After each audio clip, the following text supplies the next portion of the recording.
For today's video gali guys, ari kami diri subong sa Welcome Barangay Gimbalao no. So upod naton si Kagawad Chungboy. So duha kami guys ang naga panami sining aton Welcome Barangay Gimbalao no.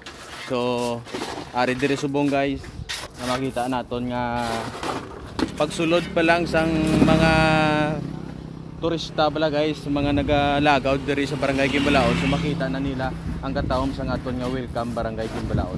Kagari kami diri subong ginapanami pagid namon ining aton nga welcome para man sa barangay. So guys, butanganin naton crackstone para hindi na mamuhi ang mga hilamon. So pud naton guys si Kagawad Chungboy in alalaya niya gid guys para mapanami naton ang aton nga Welcome Barangay Gimbalao. So ara sa subong guys nagapananom si Sambulak. Good morning. Tamna namon sang bulak para ibinhi ni kag pagkapaon.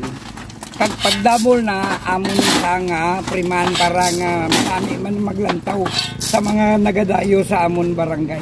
Amat-amat lang paagi sa proposal ni Kagawad Tura ini ma-identify ang border sang aton barangay.